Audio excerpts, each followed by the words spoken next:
Hey guys, first Regardsman here, so I'll be talking about a heroic chainsword build for the Assault class in Space Marine 2 patch 12.0 for the Tech Marine update. Now, this update not only buffed up the heroic chainsword, it also buffed up the Assault massively. We now have a new perk, we have a new prestige perk, and we have a new animation cancel off his jump pack dash. I'll be talking about all of that today. So, number one, the heroic chainsword. Both the heroic chainsword and the Xenophase blade got a base damage buff here of like 10%, and they feel way better now. The chainsword here has a 20 strength at this moment, and it feels very strong. If you take the perk here, Overcharge, for a 25% multiplicative melee damage increase on top of that, you're going to be hitting like a truck, because the heroic perk effect on this weapon is called Fist Fight. You can perform an additional heavy attack after a quick punch. Also, a front kick is replaced with a quick punch, and all heavy attacks deal 15% more damage. So basically what this perk lets you do is, number one, more heavy attack damage, but you'll also be able to combo skip into a stomp far more quickly, because you can go from like a light into a heavy into a stomp into another stomp if you take the perk here, Trampling Stride, which is like the only time I would ever take this perk, because this one gives you an additional stomp, which is really not that useful for like most variants of this weapon. But on the newly buffed balanced version and the heroic chainsword, I think it's actually pretty damn good, so I do take this perk now. Now, for the rest of our perk tree here, I do take Perpetual Strength first, moving here into the perk Swift Recovery. Heavy attacks restore 100% more contested health, applies to the following attacks: Quick Punch, Front Kick, Shoulder Bash, and Stomp. And this is just double CHP regen on your heavy attacks, and pretty much all you do on this weapon is heavy attacks, so kind of a no-brainer. It's also just one of the best CHP perks in the entire game anyways. And the next perk here is Perpetual Strength, and Perpetual Strength again for a 10% melee damage buff. Then I pick up the perk Reverberating Impact. Stomp AoE radius increases by 50%. I mean, we are going for a stomp build. The stomps are very powerful on this weapon, so having this is kind of a no-brainer as well, because more radius means you can even like stomp things like Zoanthropes and Neurothropes out of the sky, which is pretty funny. Next perk here is Combined Onslaught, up here into the perk Trampling Stride for the reasons I previously mentioned. And then I go down to the perk Heavy Onslaught for even more heavy attack damage. Then we go through here into Minoris Slayer and Extremis Slayer. If you want to skip over these, you could go up here for things like Hard Target and the perk Majora's Slayer, but that is up to you. And that's pretty much all there is for the heroic chainsword. Now, for the secondary, I did take a heroic heavy bolt pistol.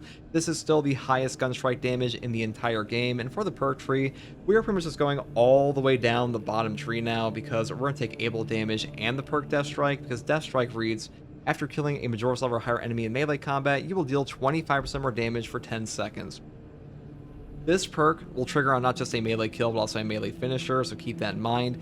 But to actually trigger this, you do have to have the weapon equipped, but on the Assault, we don't have a primary, so it's not really an issue anyways, so a really good option for him. Next perk is Great Might, going into the most important perk, Able Damage. After using a class ability, damage increases by 20% for 10 seconds. I just take this because, number one, we are a Wings of Flame build, and you will be using your jump pack dash all the damn time on Assault these days. Furious Strikes gives you so many free charges, and this perk on top of that with Aerial Grace, that'll give you like a 50% buff every single time you perfect dodge or just use your jump pack at all for the 20% buff on this. I mean, it's just a great perk, great synergy. I pretty much always go this way for like Wings of Flame builds.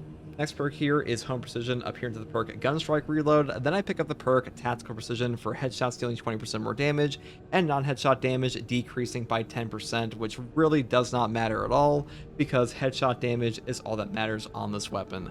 Also, one final thing about the heroic heavy bolt pistol here is that the perk effect No Help Is Coming is fixed this patch. They used to not work on the body shots in patch 11. They did actually fix that. Now it works on headshots and body shots, but only headshots, we know, one-shot the guys, but still a pretty good option. Now, for the perk tree, this is where Assault kind of gets nuts. Number one, we take Overcharge. Damage from held and charged melee attacks increases by 25%. If you're playing the heroic chainsword, just take this perk. There's not really much reason not to. It's kind of like the fundamental synergy of the whole build. This is one of the best melee perks in the entire game, because Space Marine 2 separates melee damage to like two categories of multiplicative or additive. I mean, that's not like exclusive to Space Marine 2. Obviously, a lot of games do that, but in this game, some perks are multiplicative, and this is one of the rare few that are, so definitely pick this one up. Next perk here is Defense Mechanism. Contested health fades 50% more slowly. I would definitely pick this up if you're taking Overcharge, because you are pretty squishy, or I should say less safe on this build, because Overcharge does make you give up armor reinforcement, which is a much safer way to play the game, but Defense Mechanism can kind of make up for that. Next perk here is Active Attrition. Enemies hit by damage from melee attacks, execute while sprinting or dashing take 25% more damage for 5 seconds. This perk just applies a free debuff to the enemy for 5 seconds. On a dash attack, it'll just give them a 25% damage taken from all sources, your teammates, and your gun strikes. So a really great catch-all. If you want to take knowledge of the enemy, you definitely can. Next perk here, Strategic Strikes, for even more melee damage against Extremis and Terminus. And then we move into the god tier perk combo of Furious Strikes and Commitment. This perk is new to patch 12. Hitting an enemy with the attack after a jump pack dash restores jump pack ability charge by 1. The cooldown is 10 seconds. This perk is on crack. It is so damn valuable for so many goddamn reasons. And we're going to go through all of them today. So number 1, you can go jetpack positive with this perk. If you get a perfect dodge off of Commitment and get your jetpack refunded off of this one, you can then do a free dash attack off of that free jump pack to trigger this perk as well.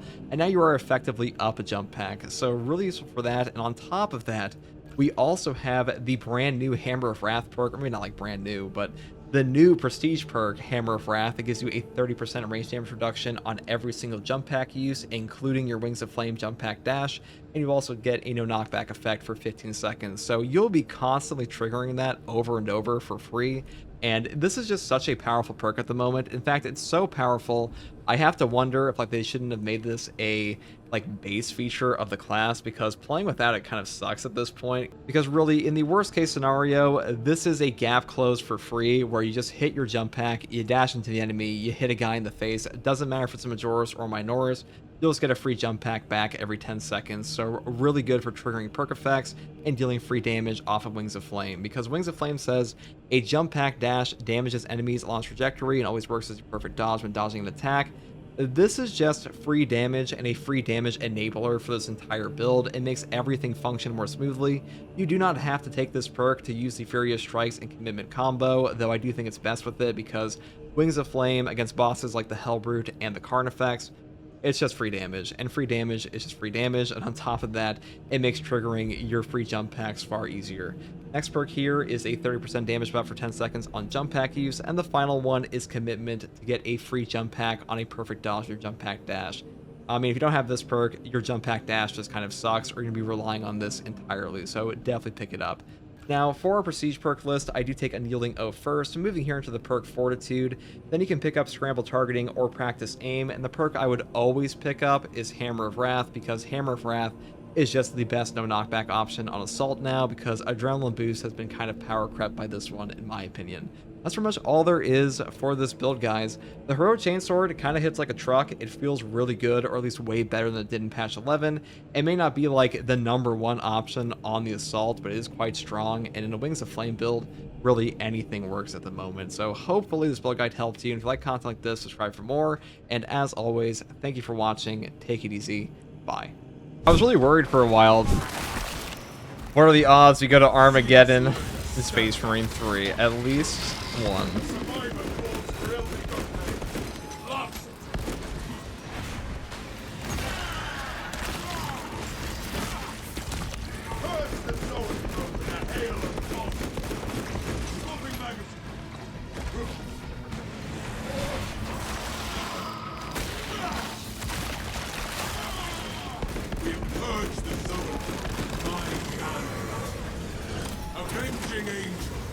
Cadian fans were the worst, though. Sick and tired of hearing the planet broke before the guard did. W gatekeeping. W gatekeeping, brother. I mean, I feel like most Cadian fans are like newer fans of 40k. It's usually the first Guardsman faction people find out about. I don't think it's a problem. I have no problem with Cadian fans. I just think Cadians are like the Ultramarines of Guardsman factions. I just think they're way cooler ones the more you dig in. But that'll probably change more as more and more people get exposed to more and more of the 40k factions, or at least the Imperium factions, because let's be real, Xenos factions are never going to be like top tier popular, because Imperium is just where everything's at. They do make for cool villains, like Necrons are quite popular for a Tyranid faction, Xenos faction. Gifts from the Forge. It seeks to engage us, brothers.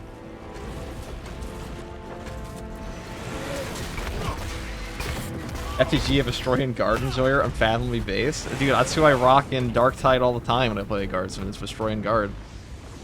Smart. How would you not like them and their giant Russian hats? Knows when not to strike. So they like everything I like in Dark Tide, which is spamming plasma weaponry because I suck. And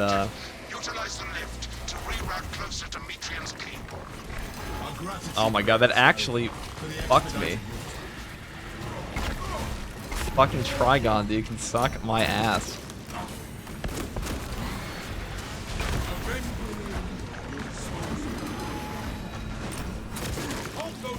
That Trigon, one hit from that Trigon was enough to do that to me.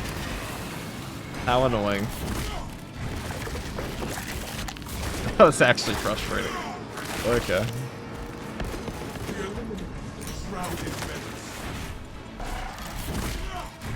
This is the only part of this mission I don't like.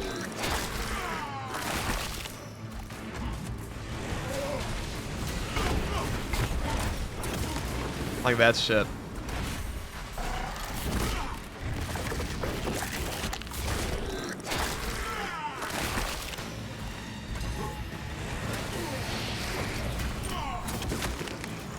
You prefer the ground strike build? I think it's more useful. I mean, Wings of Flame is just the best build right now for this class. It's like almost too good at the moment. The only place Zealous Blow is better now is in Siege. Just because of how many enemies there are, but for like practical gameplay, Wings of Flame is like actually just insane. I mean, you can take whatever weapon you want, because like the Heroic Chainsword here, not a very strong weapon in the game by comparison to a lot of the other ones, but Wings of Flame is just so fucking nuts that it carries it through anything.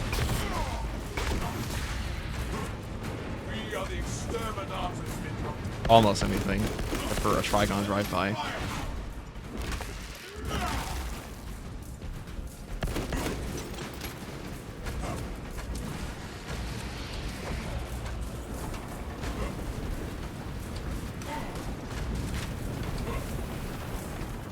Ow.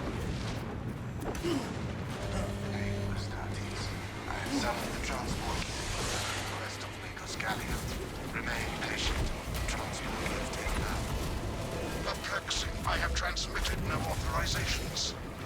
This positioning is disadvantageous. Do not linger too long in any one spot. Transport lift status incomprehensible. Begins, ceases. Begins, ceases.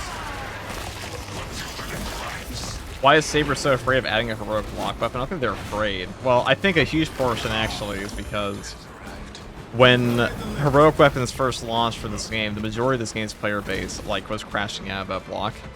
It was hard for them to use. So adding in block weapons in like the first two patches of your brand new heroic tier when you're trying to bring new players into your game and giving them something that they can't use properly because they don't understand the game very well yet, probably not the best idea.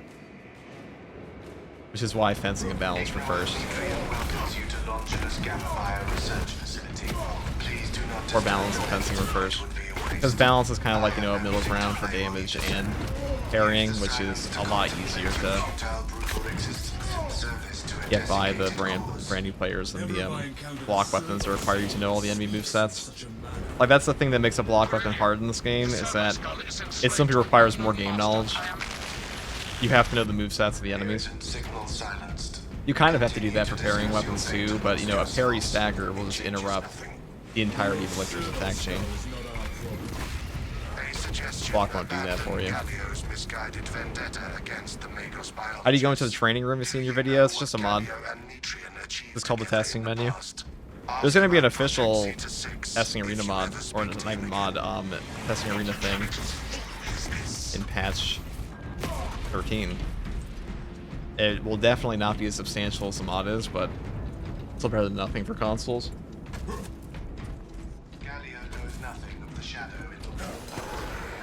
What the first rope weapons do anyways, well, this is one of them. Yeah, the Heroic Chainsword.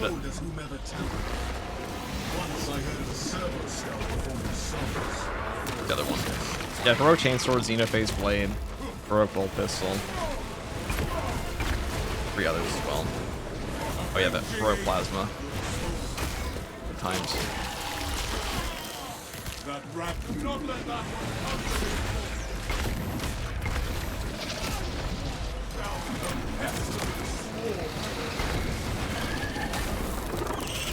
And the Power Gladius. That was a good patch. I think patch 11's heroics were definitely better than patch 12, or I should be patch 10. But patch 10 was definitely better. Last patch is probably the weakest lineup of heroics we've had, and not just because we only had 3. The 3 heroics from that patch were supposed to come out in this patch.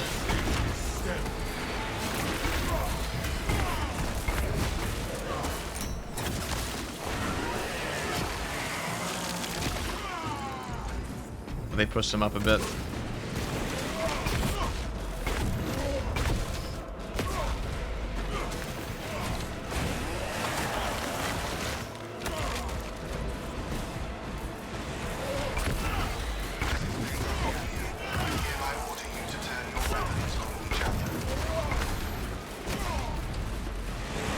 I was worried you had fallen victim to Mitrian's mastery of malphonic destructive frequencies, but now the ungovernable sensation associated with The heroic bolt pistol was awesome until it wasn't. Not wrong, brother. Mitrian cannot hope to stand against you alone, so she will lie and store in hope the Xenos swarm to world. Case in point, she has enslaved that servo skull as a crude mouthpiece, but you provide zero credibility for the mission's sake and your own. I trust you will hold this Ignoel Mitrian accountable for her sins, Megas.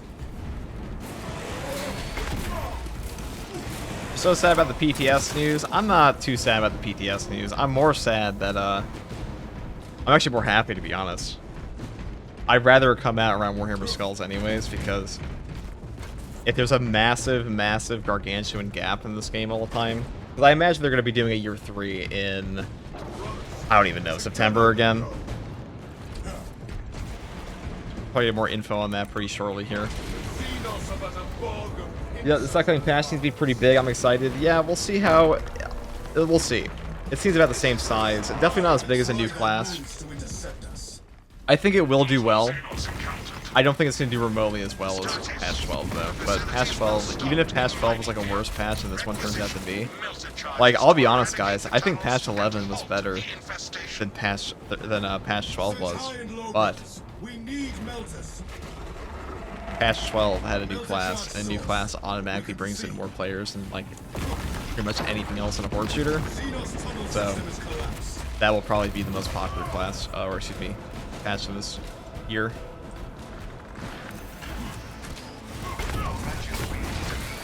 Like, even the launch of Siege Mode last year brought in, like, 33% fewer players than patch 10 and patch 12 did. It was about on par with patch 11.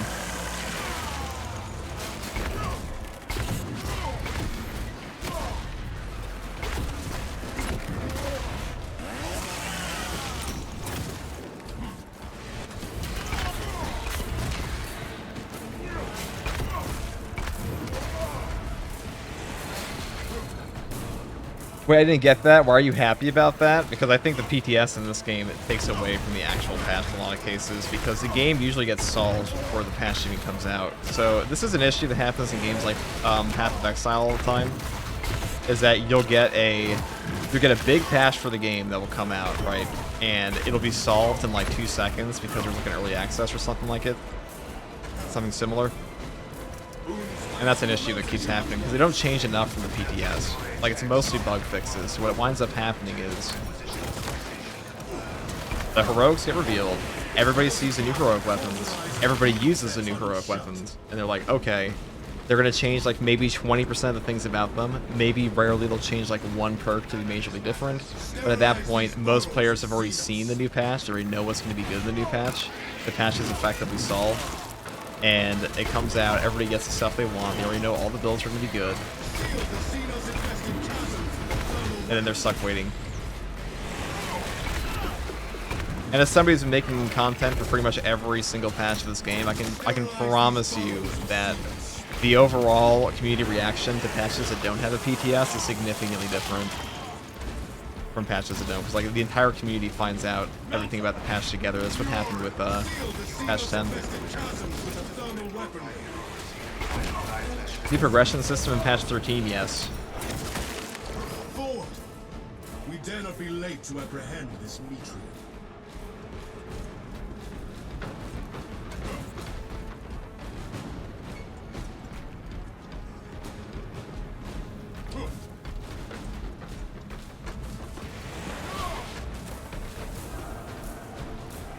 I'm never a fan of early access for games in general. I'm just not. It's kind of that's like a personal thing for me, where I just feel like it takes away from the actual game. Hey FTG, how many ops do you think there'll be by the end of year 2? I mean, just look at the roadmap. I probably should answer that question. I observe you still pathetically cling to theories of soft tissue. Remember, meat lacks efficiency, whereas metallic alloy is stable of corrosion and degradation for far longer. How far you have fallen. That I must drag you back into the light.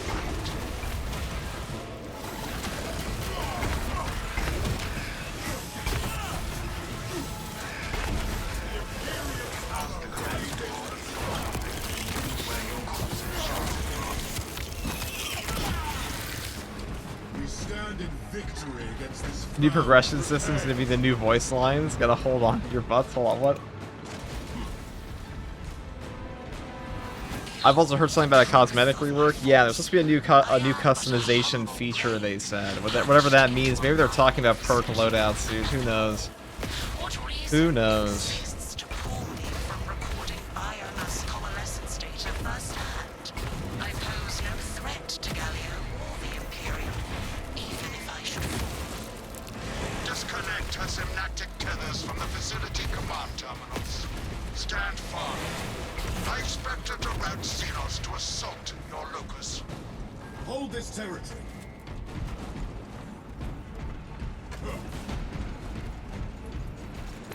PTS should have never been a thing, period. But at last, this is the world. Alas, this is the world we live in. I agree. I don't think PTS is good for this game.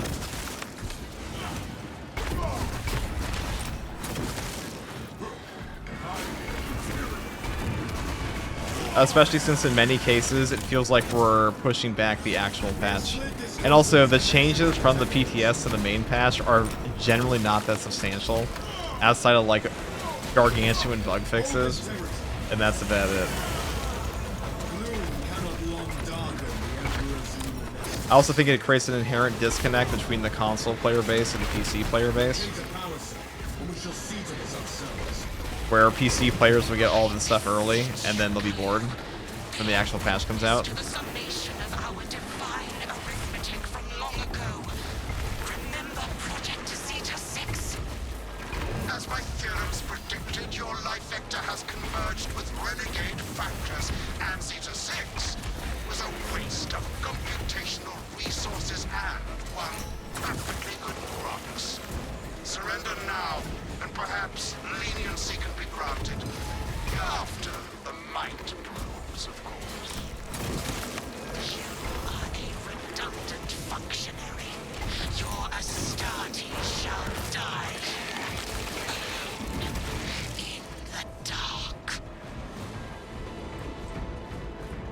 I like how I'll pretend that was the heroic Chainsword, not the Wings of Flame.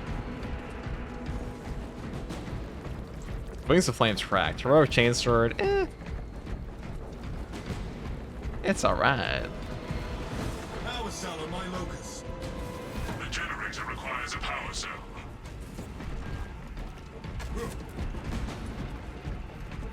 At least this game is in a much better place than Darktide. I mean, Darktide's in a pretty good spot. Avenging angels Darktide's just a more niche title. like hounds in the center. Space Marine 2 is always going to be more popular than Darktide, though, just on account of, like, for the most part, it'll be more popular. RBD's actually hit higher player counts than any patch post-launch for Space Marine 2. But a huge part of that's just that RBD's is, like, a big announcement at Warhammer Skulls and all that, which is probably going to do for something else. Like, if they had released Tech Marine in the summer, it probably would have done significantly better, because, like, a bunch of people would be home for summer break and stuff like that. Or on their vacation time. It did otherwise. So RB's definitely benefited from that.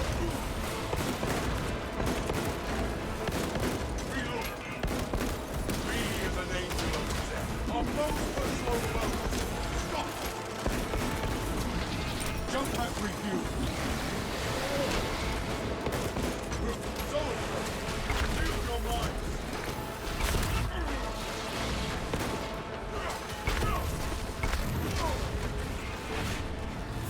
We started this console Phantom Metrian's containment unit. See, Metrian, the more you thrash, the deeper you set our course.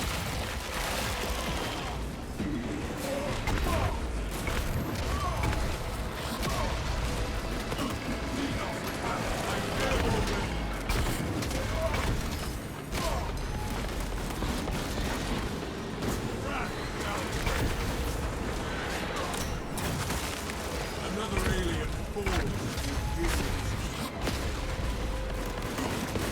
Swapping back. Its Xenos brain did not grant it the wisdom to flee. Avenging angel.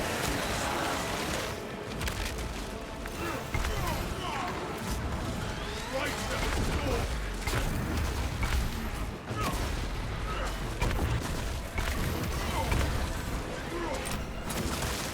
The world this Xenos sought to consume now consumes it. Jump pack refuel.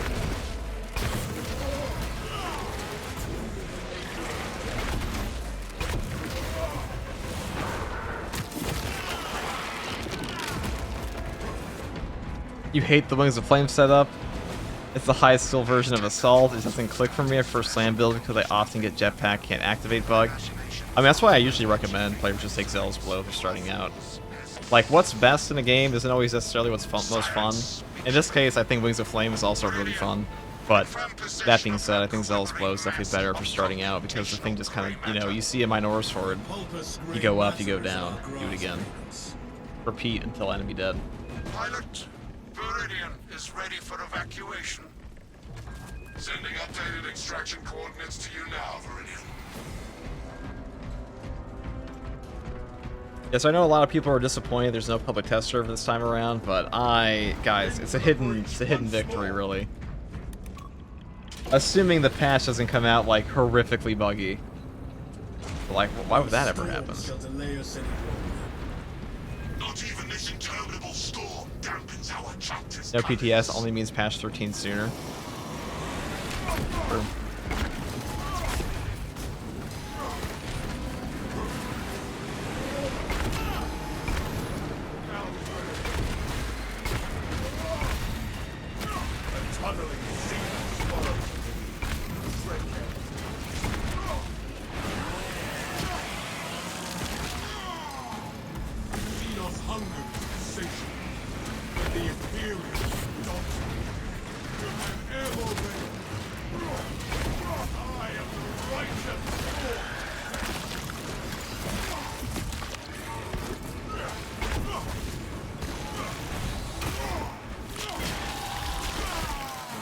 Order returns.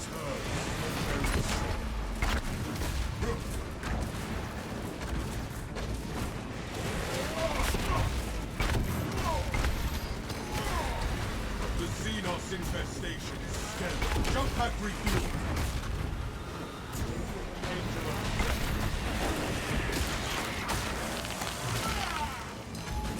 Europe.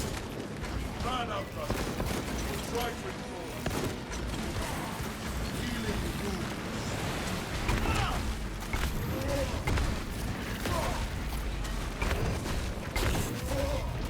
oh wow, I really thought I was gonna kill him.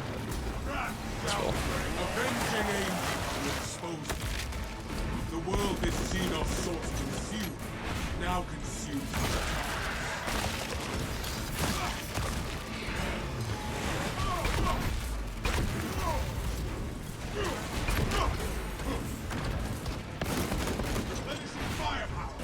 Wow, the Bramble's fucking gone.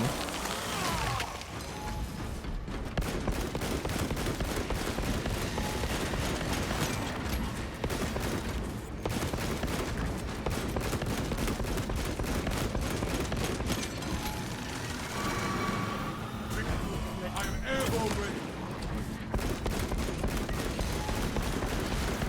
Commencing reload. Now I remember back when this shit used to home on you like crazy in this game. Jump pack refuel. Power clutch. Yeah, I was not expecting that. That's just a reaction issue. Who dares grapple with an astar?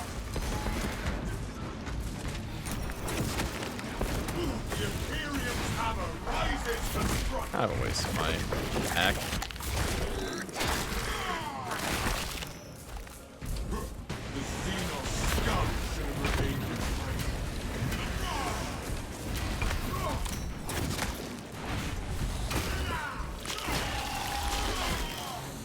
The ground rumbles low.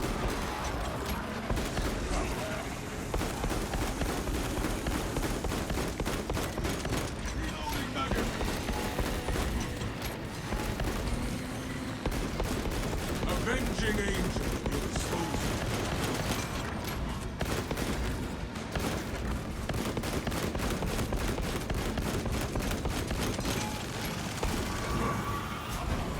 Jump pack refuel. Fire. Let this harassing alien cut over. Okay. We need lightning claws, man. I wouldn't hold my breath for that one.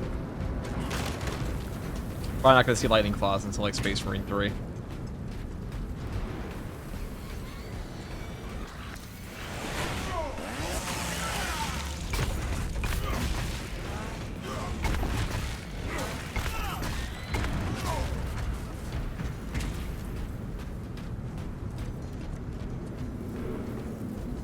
Okay.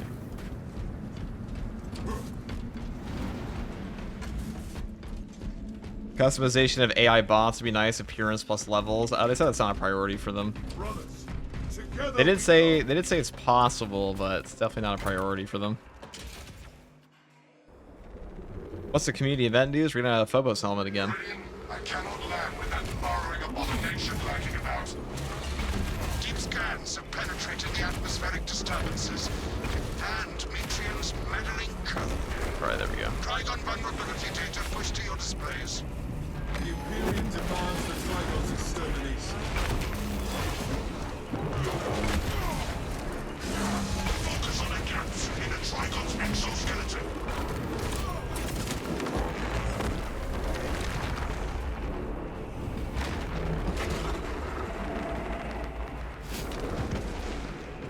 Feel them surging Chainsword items. is earmarked for excavation.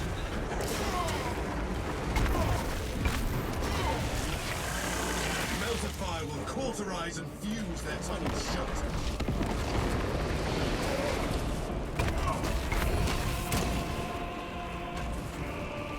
Leave no unholy aberration alive, brothers. Sterilize these burrows of Xenos. Airborne ready.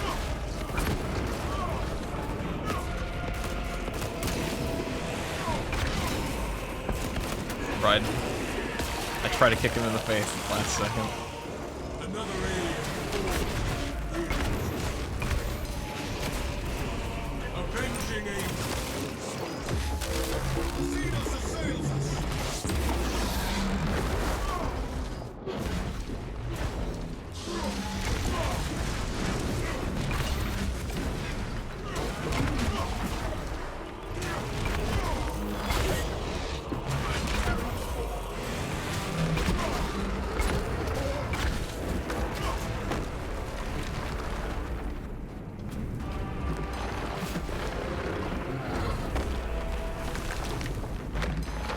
My warrior is satisfied. Be as an angel. Wait, get the perfect out of that. Blocker.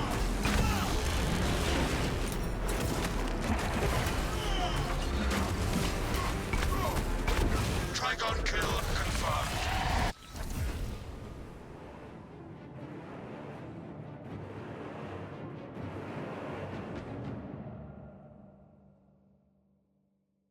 Alright, there we go.